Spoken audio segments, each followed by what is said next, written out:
Hi friends, welcome back to our channel vlog with Honey. நம்ம சேனலில் தொடர்ந்து support பண்ணுற எல்லா சப்ஸ்கிரைபர் ஃபேமிலிஸ்க்கும் பெரிய நன்றிகள். ஸோ தொடர்ந்து நம்ம சேனலில் வரலாற்று தலங்களை பற்றின உண்மைகளும் ரகசியங்களையும் தான் பார்த்துட்டு வரோம்.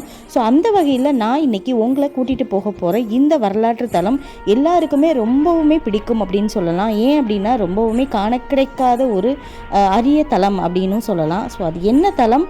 இந்த இடத்துக்கு போகும்போது ஒரு சில விஷயங்கள் உள்ளே நடந்துச்சு. ரொம்பவே கஷ்டப்பட்டு ரொம்பவே சிரமப்பட்டு தான் திரும்ப வந்தோம் அப்படின்னு சொல்லலாம். கிட்டத்தட்ட 12 மணி நேரம் பயணம் பண்ணி இந்த வீடியோ உங்களுக்காக நான் எடுத்திருக்கேன். ஸோ மறக்காமல் சப்ஸ்கிரைப் பண்ணி பாருங்கள். அங்கே என்ன நடந்துச்சு அப்படின்றத தான் நான் உங்கள் கூட இன்றைக்கி ஷேர் பண்ண போகிறேன். ஸோ வீடியோவை ஸ்கிப் பண்ணாமல் பாருங்கள், அப்போ தான் வீடியோ ஃபுல்லாக உங்களுக்கு தெரியும். ஸோ என்ன நடந்துச்சு அப்படின்றத தெரிஞ்சுக்கலாம். சரி, வாங்க வீடியோக்குள்ளே போகலாம்.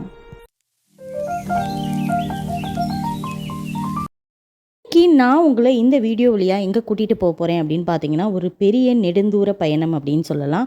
ஆமாங்க, பெரிய ஒரு மலைப்பகுதிக்கு தான் நம்ம பயணம் பண்ண போகிறோம். ஸோ இன்றைக்கி நம்ம பயணம் பண்ணக்கூடிய இந்த இடம் எது அப்படின்றது ஒரு சிலருக்கு தெரிஞ்சிருக்க வாய்ப்புண்டு. ஸோ நம்ம தூரத்தில் பார்த்துட்ருக்கோம் இல்லையா, அந்த மலையோட உச்சிக்கு தான் நம்ம இப்போ பயணம் பண்ணி போக போகிறோம்.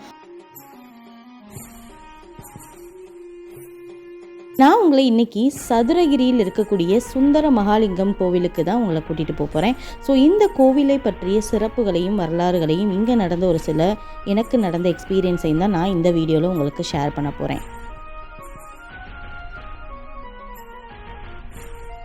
சிவனடியார்களுக்கும் சித்தர்களுக்கும் பிடித்த ஒரு தலம் அப்படின்னு சொல்லலாம். ஸோ சிவனின் பார்வை நம்ம மேலே விழுந்தால் மட்டுமே இந்த கோவிலை நம்ம தரிசிக்க முடியும்.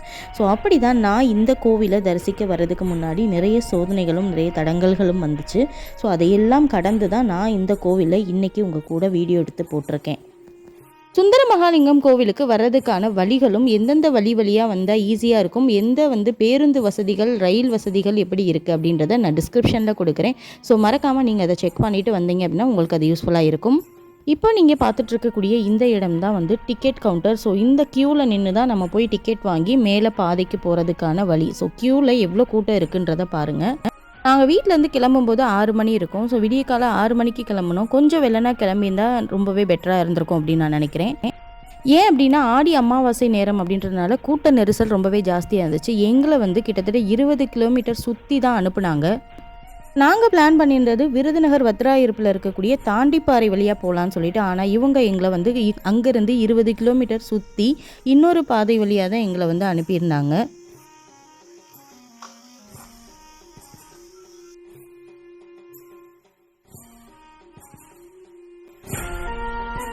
முதல்ல நம்ம உள்ளே நுழைஞ்சு கொஞ்சம் தூரம் போனதுமே விநாயகரை வழிபடணும். விநாயகர் காளி பேச்சியை தாண்டினதுமே இந்த வழுக்கு பாறை இருக்கும்.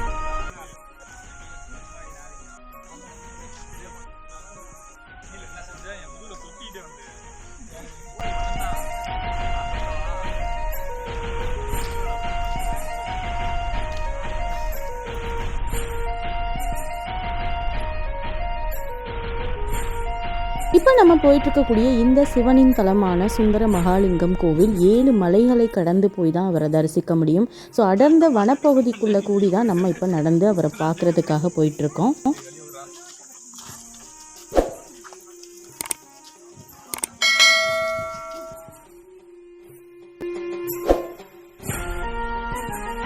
நிறைய பேர் நிறைய வேண்டுதல்களை மனசில் சுமந்துக்கிட்டு கையில் சுமைகளையும் சுமந்துக்கிட்டு நடந்து போகிறத அங்கே பார்க்க முடிஞ்சது. ஸோ ஒவ்வொருத்தவங்களோட வேண்டுதல்களையும் நிறைவேற்றிய இந்த சிவனுக்காக அவங்க அரிசி இந்த மாதிரி நிறைய பொருட்கள் தூக்கிக்கிட்டே மலைப்பயணம் போயிட்டு இருந்தாங்க. இவங்க மட்டும் இல்லாமல் வயதான முதியவர்கள் கூட கோலை ஊன்றிக்கிட்டு அந்த 7 மலையும் கடக்கிறத பார்க்குறப்ப நமக்கு நடக்கிறதுக்கான தன்னம்பிக்கை தானாகவே பிறக்குது அப்படின்னு சொல்லலாம்.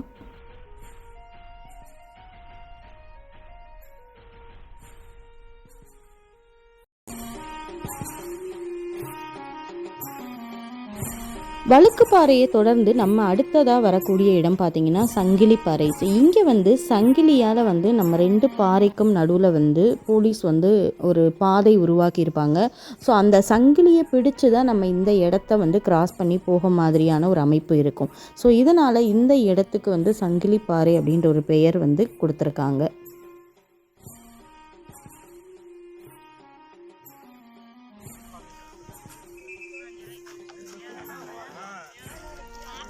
அடிவாரத்தில் நம்ம 4 மணி 5 மணிக்கு காலையில் ஏற ஆரம்பித்தோம் அப்படின்னா ஒரு 4 மணி நேரத்தில் ரொம்ப ஸ்லோவாக நடக்கிறவங்களா இருந்தோம் அப்படின்னா 4 மணி நேரத்துலையும், கொஞ்சம் வேகமாக நடக்கிறவங்களா இருந்தோம் அப்படின்னா 3 மணி நேரத்துலையும் நம்மளால் மேலே ஏறி சிவனை தரிசிக்க முடியும். நம்ம இந்த சங்கிலி பாறை சொன்னோம் இல்லையா, அந்த இடத்துல தான் நம்ம இப்போ போயிட்டுருக்கோம். கால் நினைக்கிறீங்களா?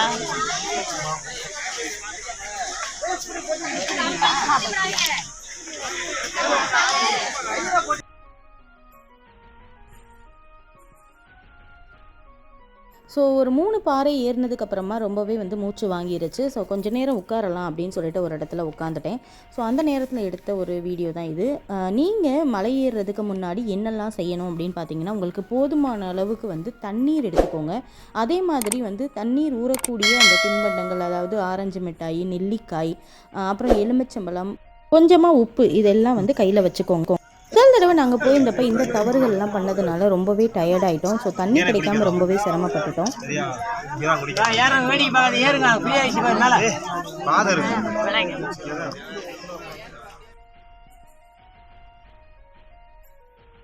அங்கே இருக்கிற இடத்துலேருந்து கீழே இன்னுமே எவ்வளோ பள்ளத்தில் ஆட்கள் வந்து ஏறிட்டு இருக்காங்கன்றதை பார்க்க முடியும். ஸோ ஒவ்வொருத்தரும் அவங்களுக்கு தேவையான அந்த பகுதிகளில் இருக்க பாதைகளை யூஸ் பண்ணி மேலே ஏற ஆரம்பிச்சிட்டாங்க. ஸோ நிறையவே கூட்டம் இருந்துச்சு அப்படின்னு சொல்லணும். கூட்ட நெரிசல் பயங்கரமாகவே இருந்துச்சு.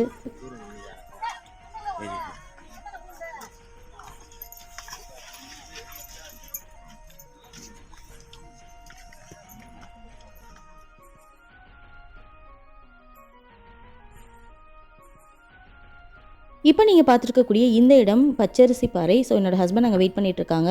இங்கே இருக்கக்கூடிய ஒவ்வொரு பாறையுமே பார்த்தீங்கன்னா ரொம்பவே ஷார்ப்பாக இருந்துச்சு. காலில் பயங்கரமாக வந்து குத்துற மாதிரி இருக்கும் இந்த கல்லோட அந்த அமைப்புகள் எல்லாமே.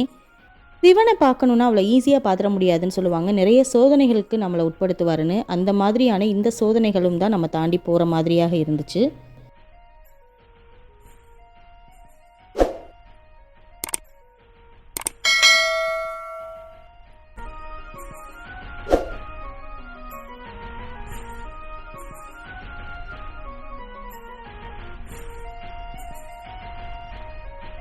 இந்த சதுரகிரியுடைய வரலாறு என்ன அப்படின்றத கொஞ்சம் பார்த்துடலாம். இந்த கோவில் முதல்ல வந்து மலைவாழ் மக்களால் வழிபடப்பட்டிருக்கு. அதுக்கப்புறமா அங்கே இருந்த மன்னர் ஆட்சிக்கு கீழே இந்த கோவில் கொண்டு வரப்பட்டிருக்கு. ஸோ மன்னர் ஆட்சியோட கவனத்துக்கு வந்ததுக்கு அப்புறமா நம்ம திருமலை நாயக்கர் மன்னரால் இந்த கோவில் வந்து வழிபாட்டுக்கு எடுத்துகிட்டு வரப்பட்டிருக்கு. ஸோ மதுரையில் இருக்கக்கூடிய வரலாற்று தலங்கள் ஒவ்வொன்றுமே வந்து திருமலை நாயக்கருடைய பங்கீடு இருக்குது அப்படின்னு சொன்னால் மிகையாகாது. அதே மாதிரி தான் இந்த சுந்தர மகாலிங்கம் கோவில்லையும் திருமலை நாயக்கரால் தான் இந்த கோவில் கட்டப்பட்டிருக்கு அப்படின்னு சொல்லி வரலாறுல சொல்கிறாங்க. இந்த கோவில் அரசாட்சியிலிருந்து 1950ஆம் ஆண்டுக்கு பிறகு தான் வனக்கட்டுப்பாட்டுக்குள்ளே வந்திருக்கு.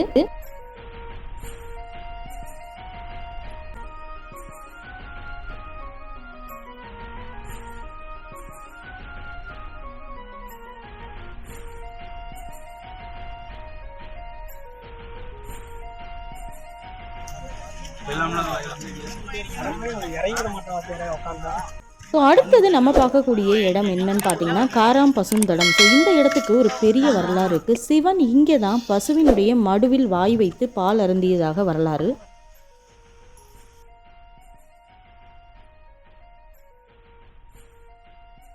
சிவன் அப்படின்னாலே திருவிளையாடல் அப்படின்னு சொல்லலாம். அது மாதிரி இங்கே இருக்கக்கூடிய இந்த சுயம்புலிங்கம் தோன்றியதற்கும் ஒரு காரணம், ஒரு கதை இருக்குது.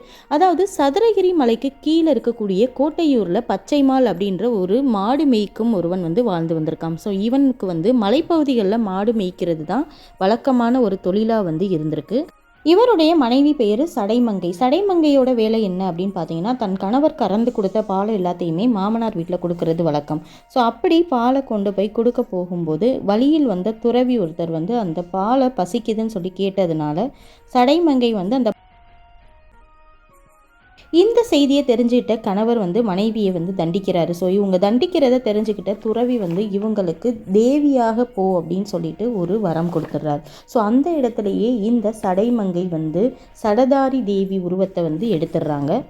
மனைவி தேவியா மாறினதுக்கு அப்புறமா தன் தவறை உணர்ந்த பச்சைமால் தன் மாடு மேய்க்கிற வழியில் போகிற எல்லாருக்குமே பால் இலவசமாக கொடுக்குறாரு. அப்படி தானமாக கொடுக்கும்போது ஒரு சில சித்தர்கள் தங்களுடைய பூஜைக்காக தினமும் பால் வாங்குறது வழக்கம்.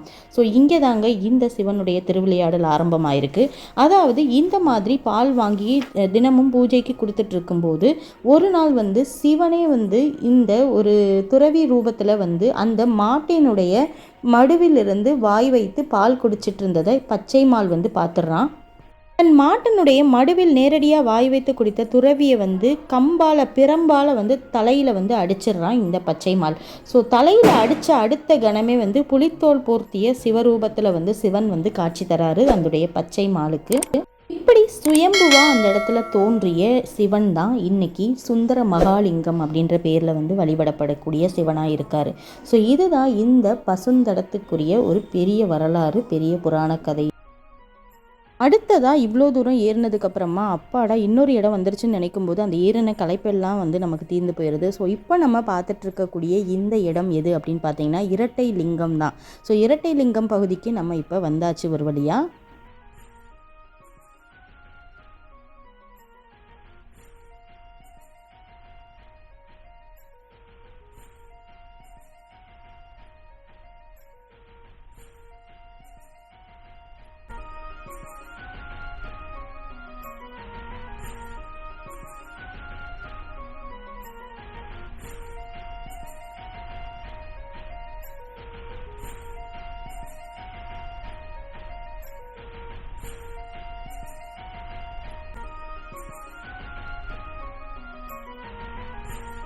இப்போ நம்ம பார்த்துட்டு இருக்கக்கூடிய இந்த இடம் சின்ன பசுக்கிடை. ஸோ இதுக்கப்புறமா இன்னும் கொஞ்சம் தூரத்தில் நம்ம சுந்தர மகாலிங்கம் கோவிலுக்கு போயிடலாம். ஒரு அரைவாசி தூரம் கடந்துட்டோம் அப்படின்னு சொல்லலாம். வனத்துறை இந்த தடவை பாதைகள் எல்லாம் ஓரளவு ஏற்பாடு பண்ணி கொடுத்துருக்காங்க நல்லாவே அப்படின்னு சொல்லலாம். ஏன்னா லாஸ்ட் டைம்லாம் பார்த்தீங்கன்னா நான் ஒரு வேரை பிடிச்சி மேலே ஏறுற மாதிரியான ஒரு இடம்லாம் இருந்துச்சு.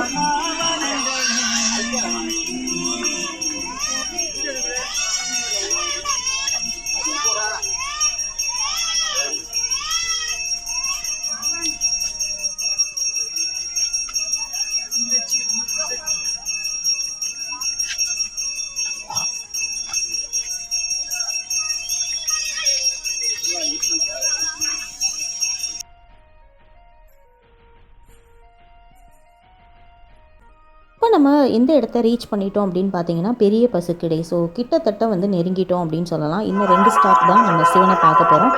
ஸோ வாங்க வெயிட் பண்ணாமல் பார்த்துடலாம்.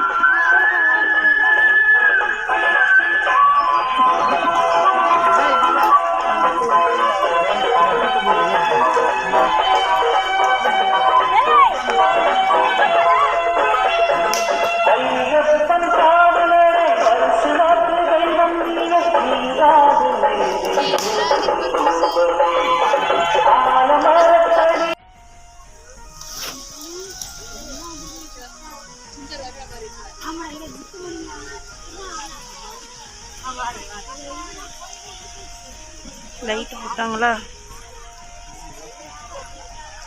கோயிலுக்கு தாங்கம்மா.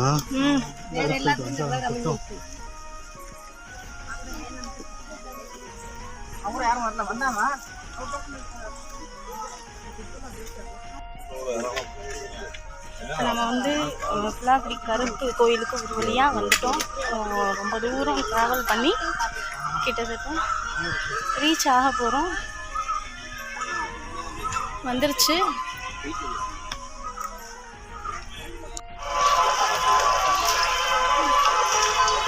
வந்துட்டோம். நம்ம விளாவடி கருப்பு கோயிலுக்கு ஒரு வழியாக ரீச் ஆகிட்டோம். கிட்டத்தட்ட ஒரு 8 ஹவர்ஸ் ட்ராவல் பண்ணியிருக்கோம். இன்றைக்கி ட்ராவல் பண்ணி கருப்பசாமி கோயிலுக்கு வந்தாச்சு. ஸோ ரொம்பவே ஹாப்பியாக இருக்குது.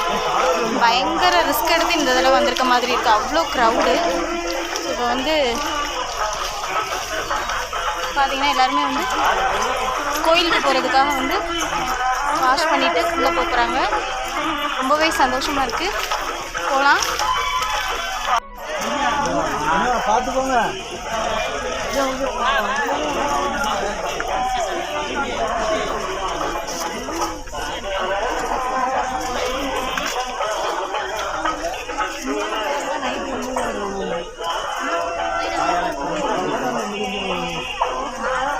கை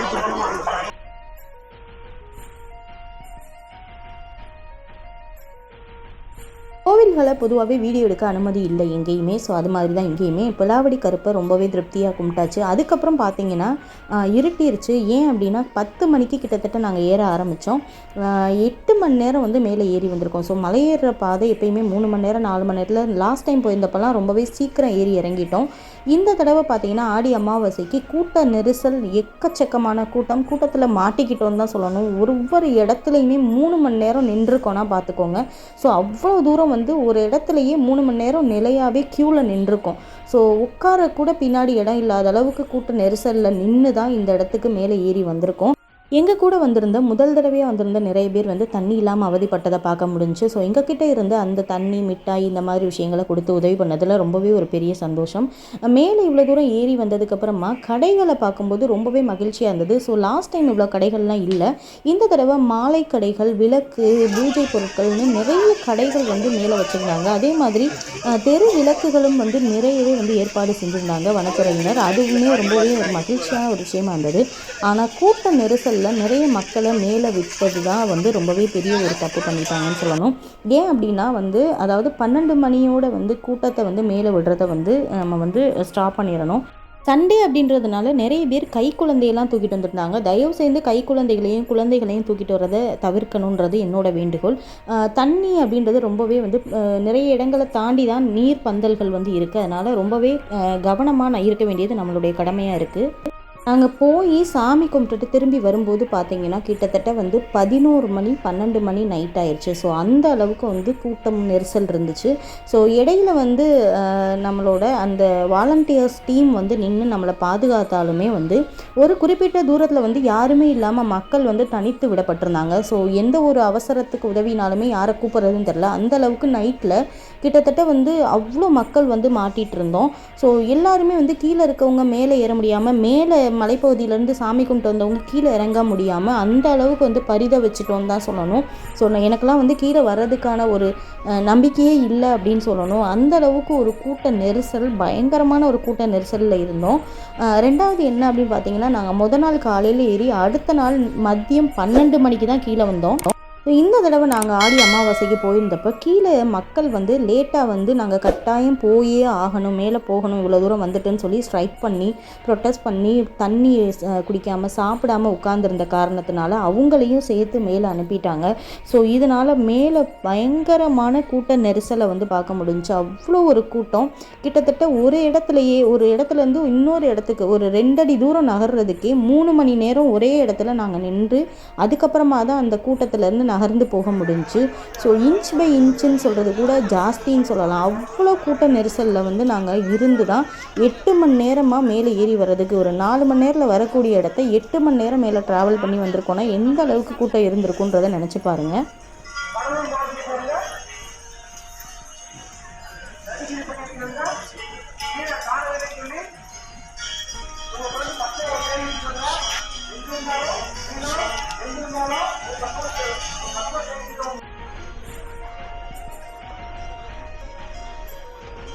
எவ்வளவோ கஷ்டப்பட்டு ஒரு வழியாக வந்து சிவன் இருக்கக்கூடிய இந்த சுந்தர மகாலிங்கம் கோவிலை ரீச் பண்ணிட்டோம்.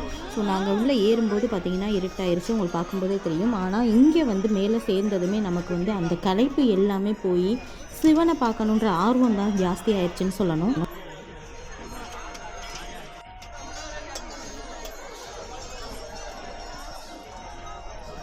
கிட்டத்தட்ட 14 கிலோமீட்டர் மலைப்பாதையில் பயணம் பண்ணி சிவனை பார்க்குறதுக்கு மேலே வந்து சேர்ந்துட்டோம். ஸோ ரொம்பவே சக்ஸஸ்ஃபுல்லாக இந்த பயணம் வந்து நிறைவடைஞ்சதுன்னு சொல்லணும். ரொம்ப மன திருப்தியாக இருந்தது. மேலே வந்ததுமே வந்து அந்த இப்போ சொல்லும் போதே வந்து எனக்கு அந்த ஒரு மனசில் அவ்வளோ ஒரு பூரிப்பு வருது. சிவனை பார்க்கணும்னு நினைக்கும் போதே வந்த களைப்பு எல்லாமே மறந்துருச்சுன்னு சொல்லலாம். ஸோ அந்த அளவுக்கு அவ்வளோ ஒரு நிம்மதியும் சந்தோஷமும் இருந்துச்சு இந்த சிவ வழிபாட்டில்.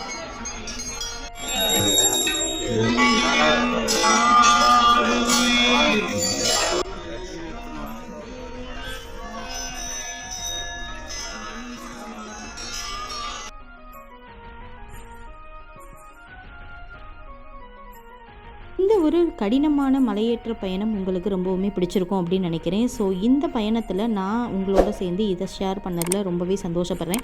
இதே மாதிரியான இன்னொரு வரலாற்று பதிவில் நான் உங்களை திரும்ப மீட் பண்ணுறேன்.